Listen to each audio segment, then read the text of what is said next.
Welcome to the Past Present Feature Podcast.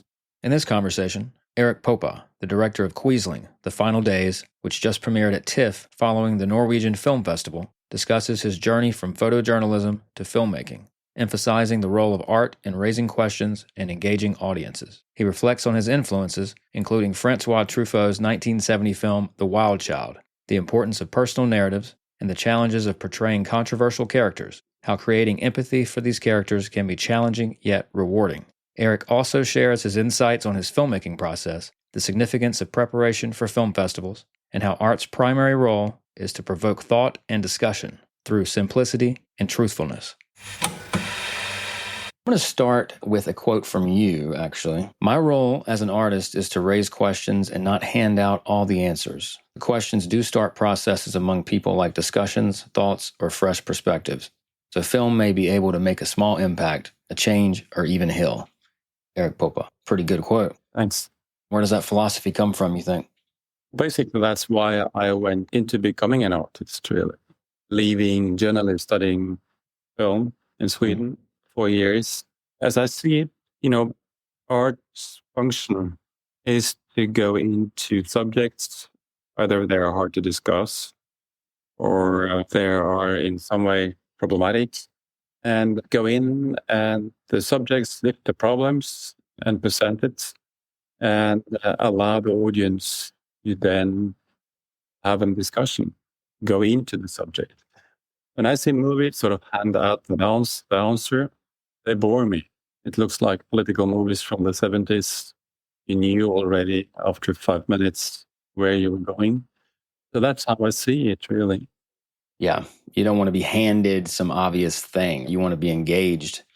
No, I want to engage the audience to be involved in a topic and look for answers themselves, really. Gotcha. And you were born in Norway. You were a photojournalist right out of high school. It looks like you took photos in conflict areas, including Rwanda and Afghanistan, working for a Norwegian newspaper, as well as Reuters. You returned to Scandinavia. You enrolled in the Drama Institute in Stockholm. So you were a cinematographer first before you moved into directing. That's right. Cinematography, what was it about that really grabbed you at first? Why did you choose to go into that area? Basically, I was a writer when I went into journalism. I was studying at university, believed I was going to be a writer. I got a post in the largest Norwegian newspaper that told me that I had to start taking pictures. That led me to suddenly falling in love with photography.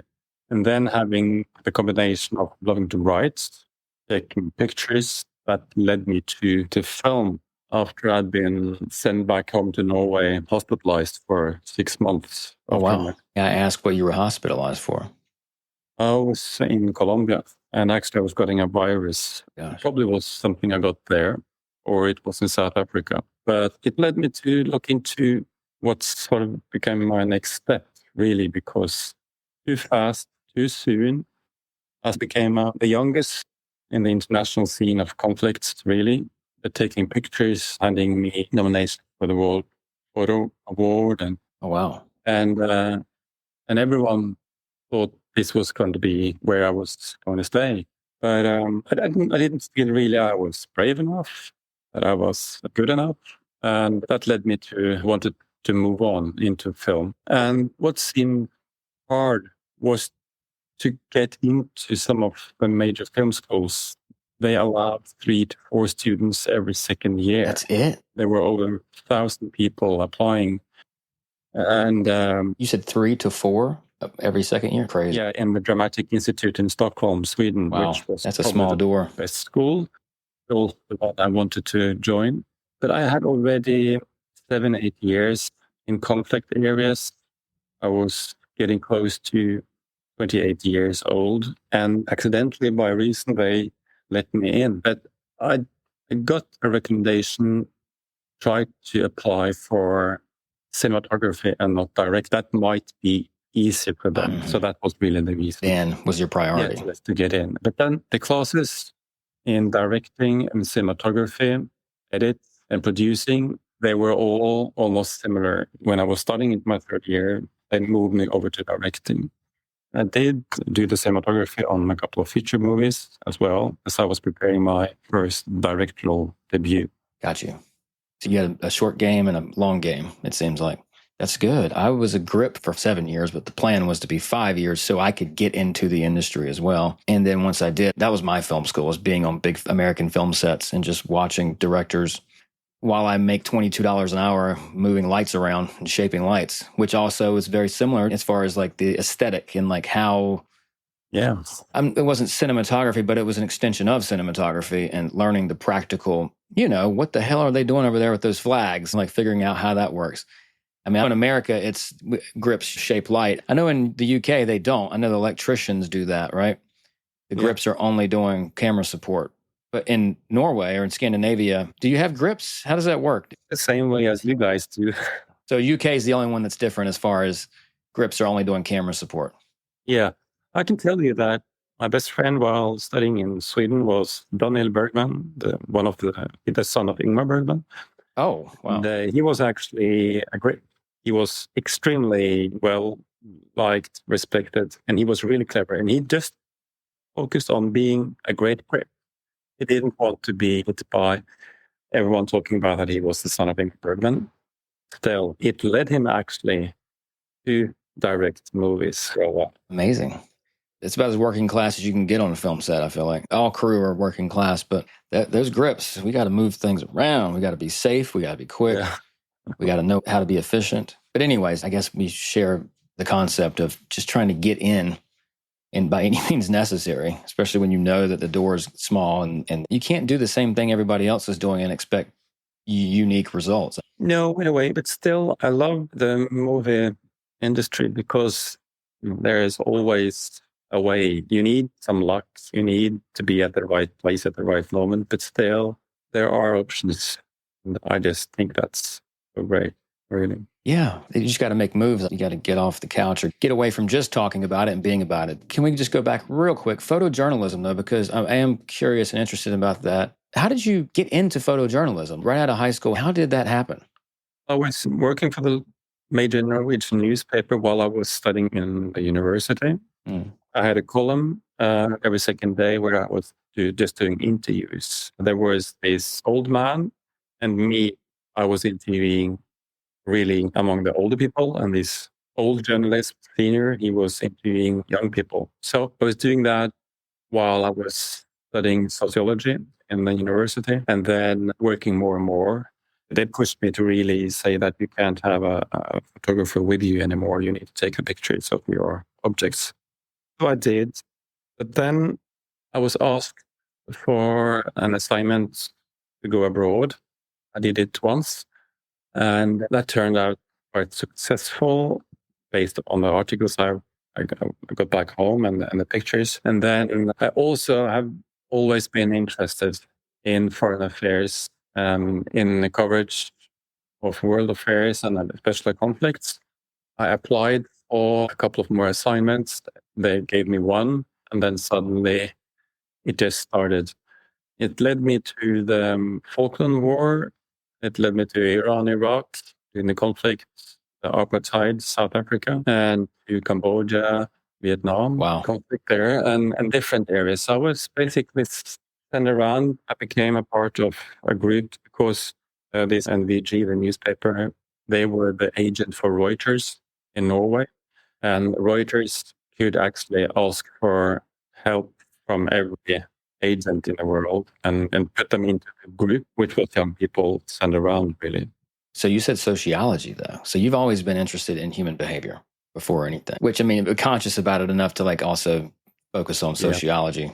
And then you were required almost, it sounded like, to pick up the camera and snap your own photos because of whatever limitations. And then you took that and found what life gave you, right? And you ran with it. And it was an extension of what you were already doing in like foreign affairs and you dissecting human behavior and abroad specifically. And then it's like your photography skills developed and then circled back around to you directing films and telling stories about people and your sociology. The thing you started out with was like, it's like a circle closed a little bit. The motivation for you to tell stories about humans was there from the beginning, before the photography and cinematography. Was that being in journalism, there was sent out requests from newspapers from Canada, from United States, from Britain all over. When I was with friends in North Thailand on the Cambodian border, I was basically planned to be there just for some weeks. I ended up being there for 11 months.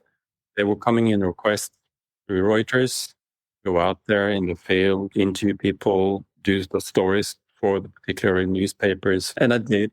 But what I felt was, after a while, was that I didn't have control of the story.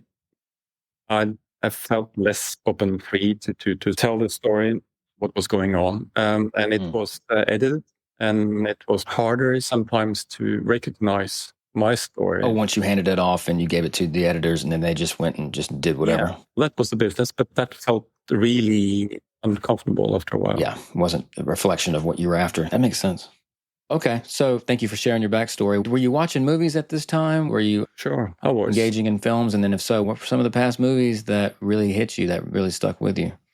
Really, during those years in the 1980s, it was hard to be a regular cinema visitor because I was at places where there were no cinemas really, and I used to work all day, all night. But coming back home to Norway to rest or to have some time off, I did, of course. I was always in love with going to the cinema, probably like all of us. I was, of course, watching the same movies as everyone else.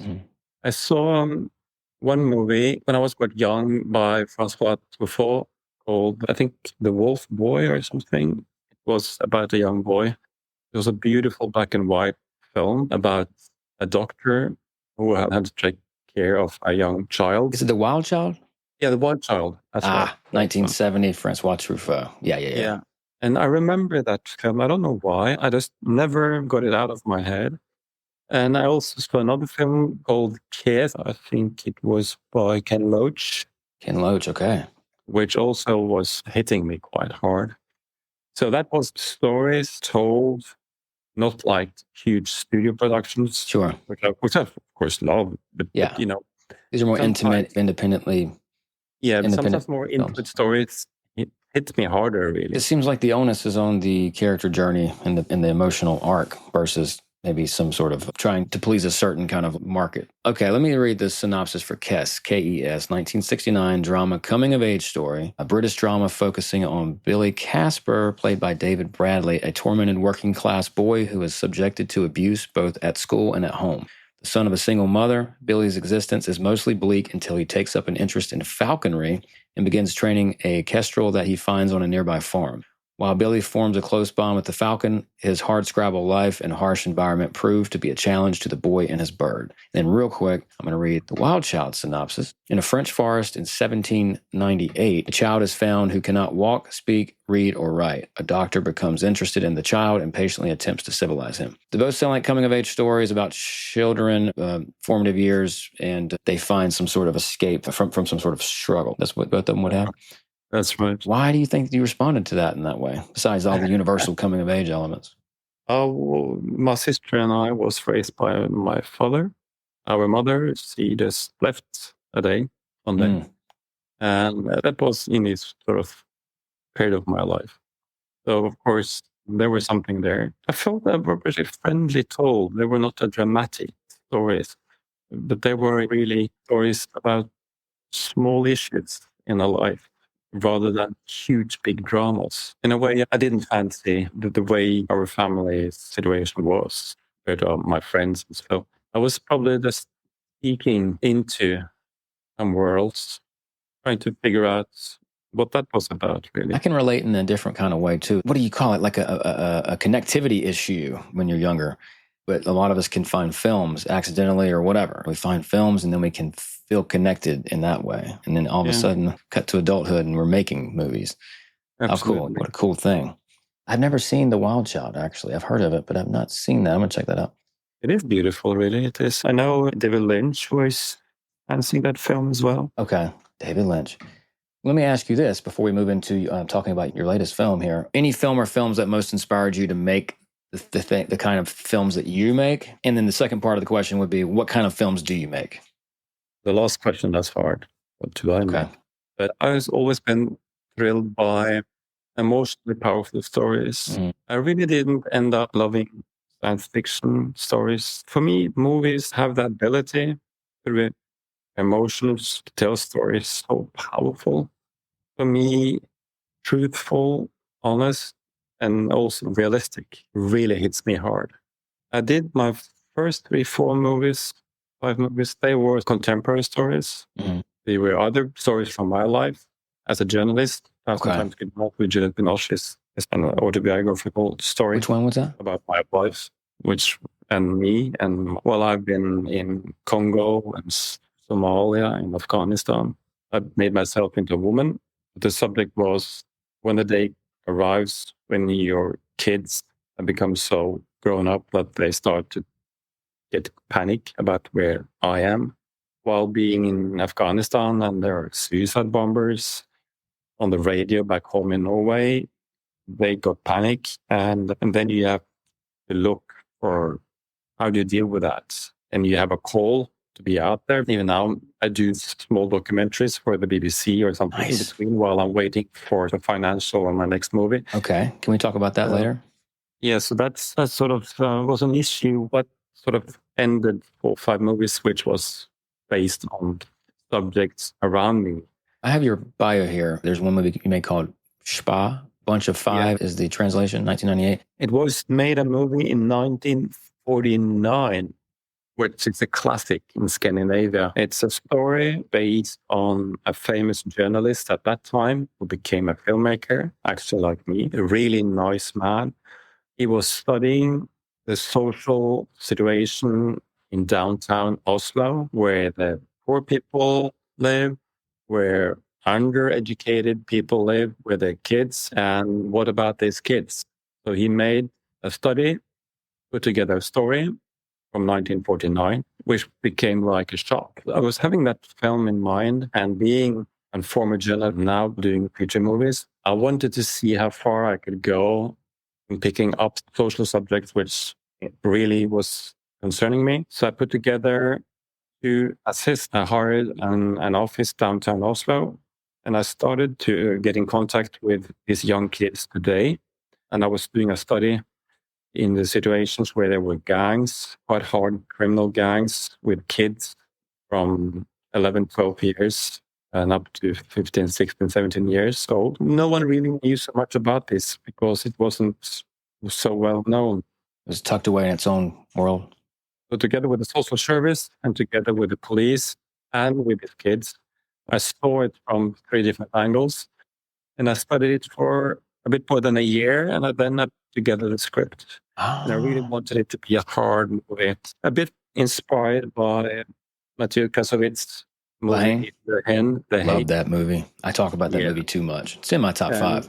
And the fact was that really he released that movie just some months before I was starting to shoot my movie. So in a way, I saw similarities, really. I promise to you, I was resisting it, but about a minute ago when you were telling me about this, I wanted to ask Lahane. Yeah. Movie just gets around and stays around. Wow. It's so crazy. It's really, really a masterpiece. Yeah. So that sort of led me into it. And when I did the research on that film, I also stumbled on other issues as well, which I put together in my feature movie number 2, which is a story called Hawaii Oslo. Okay. And then also my feature number 3 called Troubled Waters. This is your Oslo trilogy, apparently. That's right. Okay. Did you plan a trilogy or did it just come out? No. My first movie really became quite successful. I was allowed to start working right away with my next movie. That was my first international breakthrough, Hawaii Oslo. It was sold to more than 70 countries. Amazing. And then film number 3. It was not based on my talent. It was just based on pure luck. That it really was the right subjects, the right movies, or the right... Maybe also like you were just coming from such an emotional place, not just for you, but for the world you were in. I'm assuming this, again, look into metropolitan Oslo gangs. That sounds like something that's worthy of dissecting and presenting to an audience. Yeah, it was really creating a lot of noise in media, and it lasted for 6, 7, 8 months. It was discussing on the TV station or whatever. Is it really true? Is it like that? And the police went out and said that, believe it or not, he has fictionalized 5 characters, but they are really based on what we are concerned about. Nice. It became something like, if I was a journalist, I would try to present it but it would be like a documentary. It would, of course, be hard, but I wouldn't allow myself to make it that emotional. But by doing it, like making a feature movie, I could actually bring the audience into the world of these 5 young kids and create emotional relationship in another way than if it was a documentary. But I must, of course, admit that the years as a journalist did for a while color quite much or affect the stories I was looking into, because I really had a strong need to go in and do relevant stories, which has relevance to the world at the moment when I do them, as well as, of course, I could do them spectacular. I could do them as a feature movie, great music, powerful, entertaining, but still choose subjects, topics that I really felt strongly for to get out there. I'm curious, moving it over into a fiction space, like what stopped you from doing like documentaries only? Because it sounds like you're so close to being a documentary filmmaker only. I do small documentaries in between, and then I just go out there with a camera myself, maybe a sound. Same for me. Sometimes just me, and I go to these countries now. I'm going back to East Congo all the time, or to the eastern parts of Afghanistan, the border of Pakistan. But to be honest, there is a world between the documentary and a feature. Doing a feature allows me really to be able to set up the story quite differently. And everyone knows it is a feature movie. And that's a contract between the audience and me, of course. But I find it fascinating to move quite close into the sense, the feeling of what can I do to bring the audience into the room and almost feel that sense of being there, being in the situation I'm describing. And, whether it be documentary or narrative fiction? No, I would say that the narrative has several opportunities, which I would never allow me to do with a documentary. Got you. It's interesting. There's an unspoken contract. You're allowed more space to do certain things. Yeah, got you. To do documentaries, you have to care for it so much, right? Because there's so much commitment and sacrifice, and certainly not a financial pursuit. So what is it about documentaries that you love the most? Of course, the great thing about documentaries is that there is always an opportunity of just pushing the limits until you are taking control over the subject or the story. Because you are imprinting yourself, you are manipulating to it. I think it's interesting to explore where are the limits between a documentary and a documentary, which I'm taking control over. I still believe there is so much fake documentaries, there is so much fake going on that I find it quite hard, actually. I find it problematic. The sensational stuff that one might see on, and I don't want to call it on any platforms, but people are so clever setting it up, but honestly, they are directing it too strongly. They are affecting the story, they're affecting their objects, and that type of documentaries I would do. Sometimes I find really interesting pieces, which is exploring, having fun, finding some sort of a theme or a mix between different genres. Yeah. Bringing over like cinematic genres or cinematic techniques to real life, to documentaries. It's so awesome. It's so amazing. It is really, but for me, it's hard enough to find time enough put into what I'm basically still studying, which is the art of really making a great narrative feature. Forever, yeah. Did you go to film school? I'm always in film school, like really, truly. Yeah. Thank you so much for sharing all that. We should talk about your new movie then. So I Googled Quisling just to see what would pop up. And of course, your movie pops up, and Vidkun Quisling pops up, who was a former Minister of Defense of Norway, politician and Nazi collaborator who nominally headed the government of Norway during the country's occupation by Nazi Germany during World War II. But the very first thing that pops up is a definition of Quisling, a traitor who collaborates with an enemy force occupying their country. Yeah. So it leads me to ask, is that definition of that word based on Vidkun Quisling? Did he create that? He didn't create it. Winston Churchill created it, because just a week after that, Quisling took the power through a coup, actually made through a radio, because he just went into the big radio station and said, "Now I'm the head of Norway." Just a week after, Winston Churchill had a speech in the British Parliament. Europe was about to get in war. he introduced that word based on Wittgen Quisling. Why did you need to make this film? What was it for you? I had been looking into the subject of Quisling all the way back since 2003, but didn't really find the key into the story or how to tell the story and why, how I could make it relevant enough. Then some years back, suddenly a family presented a diary to me. That was a diary by the priest who was sent into his prison to be his soulmate. This was Wittgen's personal diary. It was not Wittgen's diary. Oh. It was the priest who had made small notes. The priest, okay, after every visit he had inside the prison, because he was sent into the prison to be represented from the church. And through their discussion, their dialogue, it was really not so much about religion, but it was really about guilt, responsibility, about lies and truth. It was a meeting between the humanist and the fascist. It was really powerful. So that was what really led me to doing this. So can I ask you, so would you say the priest and the Wittgen character, are they both the main characters in this film? Well, they are the main characters, right? I did a film called The King's Choice, which was a huge production, as did one actually, but it was about the attack on Norway. It was about the Norwegian king who had to flee, and it was the chaos. This was your last film or the film before the last one? No, that I've done 2 films since that. Okay. Or this is my 3rd since. That was attack, and I did a film called The 22nd of July, which is about attack of these young kids on this youth camp by this young Nazi sympathizer. And then this one, which I felt was about the conclusion. It starts when everything falls apart. By the end of the war, he has been controlled. And for Adolf Hitler, he has been running Norway. And it's his fight to save his life. It's his fight to save his reputation. It starts with that he believes everything is done is right. This is a huge misunderstanding. He slowly realizes that this isn't really going his way. And then there's this discussion between these two. The film is not captured in the cell. It's much more things going on. But what I thought was probably the hardest thing with this story and this film was how to make these meetings between these two inside the prison interesting enough. Okay. Because it's long and hard discussions. Sure. What actually turned out, that was some of the most playful, joyful things to do in this film. And based on the first reaction from the audience, the whole TIFF audience, it really also is working well. Can I ask you a question real quick?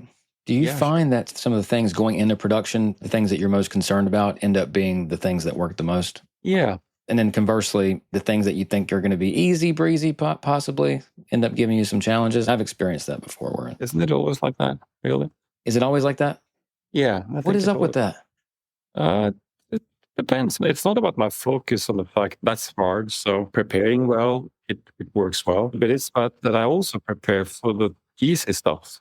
Sometimes it turned out like the small detail can just... It reminds me of this Bruce Lee quote. It's never anticipate the outcome of the engagement. Expectations will not do you favors a lot of times. But anyway, I think the story here is about trying to make it truthful. And because it is a powerful story and it is a relevant story, because then I come to why now. The fact is, living in a world today, waking up every morning, listening to those crazy guys, often men out there. Extremes. What extremists? On earth are they believing? What are they thinking? And I'm really pissed. More than pissed on them, I'm actually on myself, because I really can't understand what's going on inside their mind. And the world right now has changed huge during the last 10, 15 years. And we are in the moment right now where things are really being messed up by some few people. And then going back to Quisling was one of them.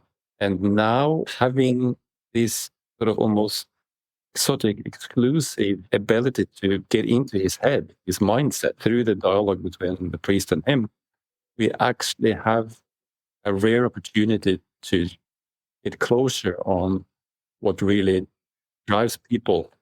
So I think that is part of it, really. He was not looking for sort of rich, money, whatever. It was driven by ideology. And at least in Europe, we have a word, quite a new word, but we are using quite commonly now.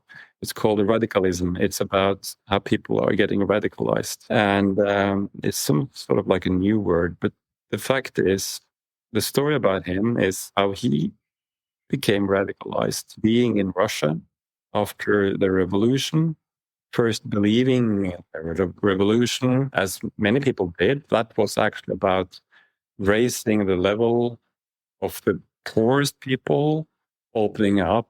Instead of there was one rich Tsar family. So people thought that was maybe a good idea. But then suddenly Lenin died, Stalin took over, and he was there as a Norwegian representative in Russia. Mm-hmm. He was really good in Russian. And then he saw that what he believed was a good idea was really horror. And he was working there for 8 years, trying to get support and aid into the poor and the hunger.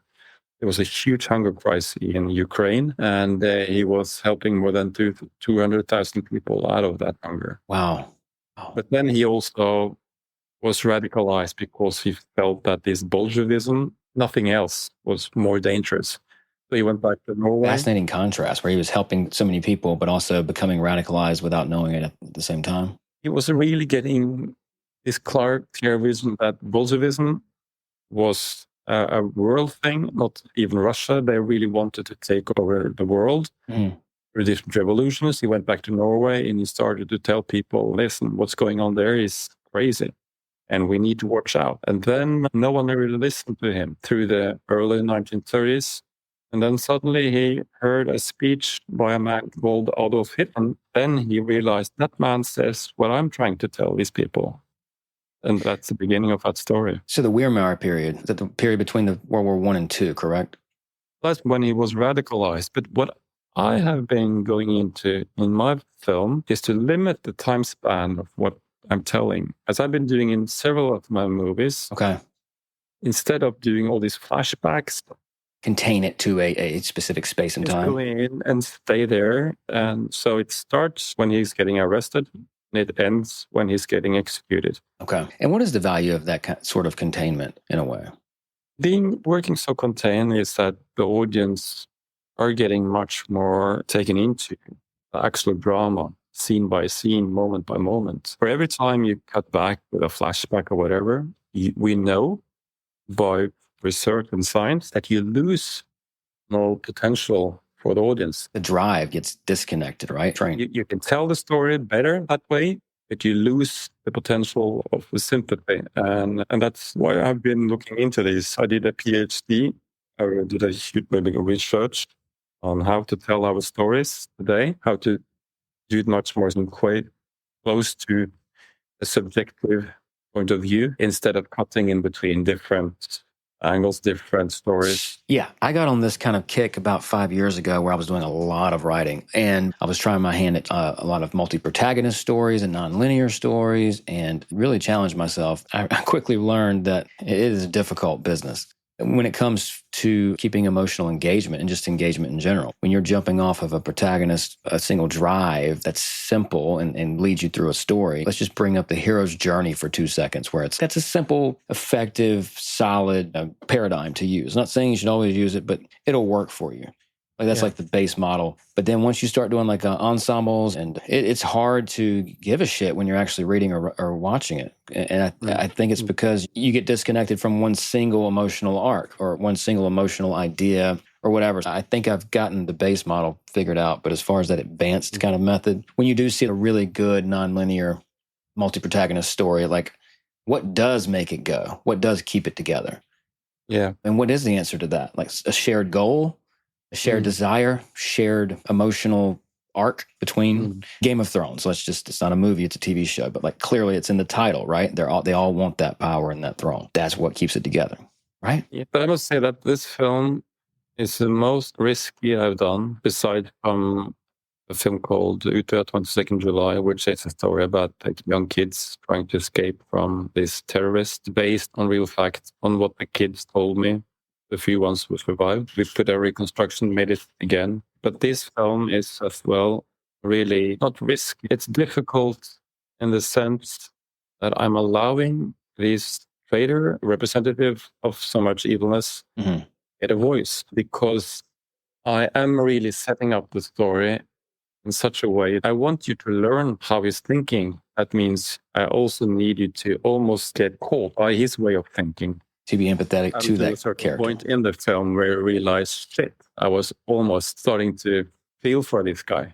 So, what are the difficulties in the chapter heading B for that? In any other movie, this guy would be an antagonist, right? He's one of your protagonists in a way. Or is it even not that simple to put a label on the guy? How do you get an audience to care for and follow a character that's doing such kind of despicable, disrespectful behavior? Yeah, that's what I've been studying.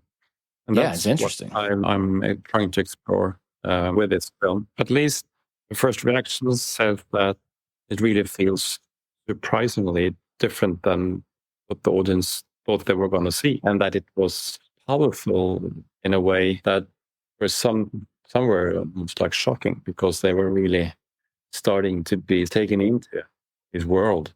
Yeah, what are some methods or a method that really helps you to navigate that? Because that sounds tricky. For me, it was one thing. It was how to write the story together with Anansi. We three were writing it, and then getting in people to read it actually. And then looking for the really hard ones, the people who I know was going to explode and make articles and whatever if they hated the film. So I got some of them to read the script. They came in with some comments. Some of them was of value, some not. And then when I was sitting in the edit, which we were for almost 10 months, Jesus. I did have regular screenings. For the last 3 months, I had a screening every Wednesday evening, got in people I know what was able to say, what the hell are you doing? But I was handing out the same 22 questions every week. And I could measure how the film were moving and developing and how I was able to avoid really a catastrophe. So your anchor point were those 22 questions, that stable, constant 22 questions. What were some of those questions? Just one or two, if you don't mind. What comes to mind? First thing is really, what's the story about? Why do you believe I'm making? And then the characters, what did you have in mind? What were you thinking about when it comes to those one? And then finally, there's some regular questions about the performance. And did you feel like it moved too slow, too fast, pace of the film? Maybe one of those was the question, I'm guessing. Yeah. Because test screenings are so important, whether it be friends and family or even just like some strangers. Yeah. I think you can learn so much about your movie. But also you got to be careful about just taking all of it too. It's quite a different ball game if I'm the one conducting the test screening, because I'm doing it for me and I can really learn from it. If the studio is making a test screening, it's for other reasons. And I've seen some of those ones and they have never hurt me. They have been positive. But still, I see that those are really not of big value for me as a filmmaker. So you premiered the Norwegian International Film Festival. Is that right? No, what is it? We opened up last week. Yeah. And how did that go? How was it? Huge success, I must say. We have got some awesome reviews. Amazing. So that's important for the film, of course. We have dice in Norway from 1 to 6. We received the top score, 6. Amazing. The major newspapers, and we got 5 and almost the rest. Beautiful. But there was one newspaper who said, I don't believe the right thing is to give Quisling a voice at all. I think we should just be quiet. I never comment reviews, but that review is going straight to the center of why I'm doing this film, because I'm convinced that she's wrong. If we want to take down the right-wing extremism or whatever extremism, we need to learn what they are thinking, why they're thinking, who they are, to be able, through dialogue or whatever, to take it down. I agree. So you've got the Toronto International Film Festival coming up. Are you looking forward to that? How do you prepare for something like that besides just get on a plane and go? What's in your mind in preparation? For me, it's different. If it's Cannes or Berlin or Venice. There are different festivals, Right. or Toronto. This time, I wasn't able to get the film done for Cannes. Normally, I've been ending up in the main competition in Berlin, which is really great, but that's in February. But this time, we're just able to get it done for Toronto. What's great about that is that when I did the King's Choice, we were shortlisted for an Academy Award, Oscar, or for Best Foreign Language. And at the time where it was only 8 movies on the shortlist. And that was, of course, also subject about the war. But it gave us a lesson that go when you try on the Academy Award. Toronto is a pretty nice place to start. I can't tell who, but we'll probably have a US distributor. Nice. But you need to get this on board and then prepare for a campaign. Of course, the Norwegian Film Institute are picking what seems to be the film, but now we realize that we can apply for other categories as well. Amazing. Do you find that TIFF is a really good marketplace aside from the film festival, you would think, as far as film sales? Yeah. That's one of the more valuable things about TIFF, it seems. Yeah, it's pretty good. I mean, at the same time now, this week it's Venice, but Venice is just like chaos. I could imagine. I just wrapped up like 8 Venice interviews and it's, oh my God, when am I going to put these out? Even just like thinking about it, it's, oh my God. Berlin is much better organized. The market is really good. And it's in February. So it's a nice time. Everyone is there. Of course, everyone wants to be in Cannes as well. But just the fact that it is in May, it's warm, a lot of drinking, whatever. I think it's less focused, actually. Berlin is more like coffee, get inside, watch a movie. Yeah, and it's much more effective, much more focused. And that marketplace, it reminded me of AFM, but AFM doesn't have a festival attached to it. And also just the cinema history of Berlin itself. Last question for you. Is there any filmmaking advice you would give your younger filmmaking self? There's one advice which I'm sharing with my students, and that's really start working on a story which for you is personal. It's something you don't need to do huge, massive research. It's something you actually know quite a lot about. And start thinking about an environment, possible to do it. It's not about making spaceships or whatever. It's about taking it down. If you can tell a story with simple stuff, you can convince everyone that you're a great storyteller. And that's the beginning. But I think the best thing is to go in and do it as powerful as possible. And that's not by making it as dramatic as possible, but actually as honest and truthful as possible. You can even do it with these ones. To distribute films today, it's so much easier than it was. And that's something I love, but try to make it simple, but make it truthful. And then it will become strong. Get in contact with some actors, spend 2, 3, 4 times as much time with them as you would usually do. And don't be afraid for actors.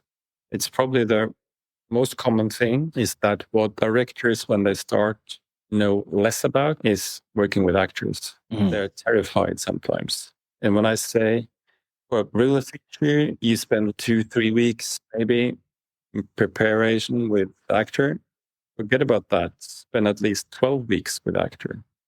And when I did the film House Names Good Night with, for instance, Juliette Binoche, which is a really big star. Yeah. I've been working with everyone up there. And I told her that I really needed her for 12 weeks to prepare. She thought I was totally crazy. And she said, what are we going to spend these weeks with? I'm terrified because usually I find the process really complicated and hard because people don't know how to use these weeks. And I said, this is the machine. This is what we're going to do.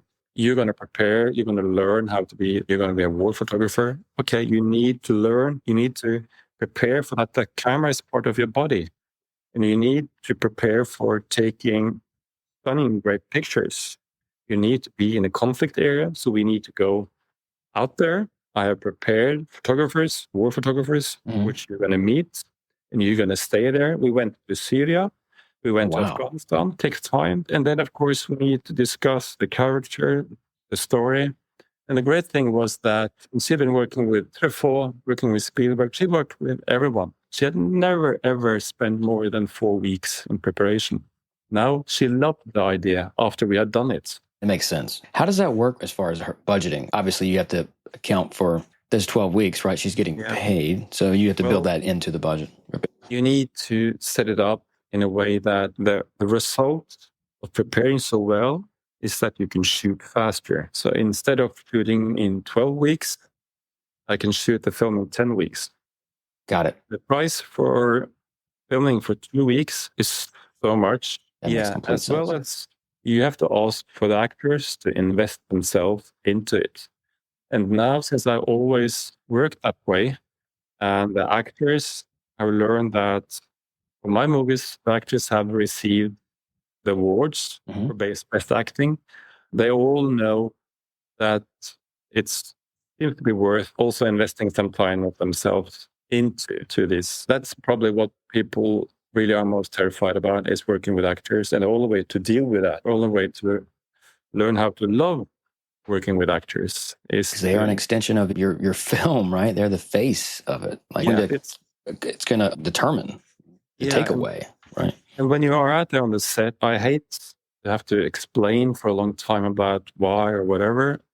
If we know each other, full of trust, I can just give them a single word as directing, and they respond, and we have fun, and we can do huge sequences, which was planned to do for two days, and we can have done it by lunch the first day. Please like and subscribe to this podcast and follow us on social media at Past Present Feature. And let us know in the comments section what movies you're watching. Thank you so much for listening to the Past Present Feature podcast, and we'll see you next time. Peace.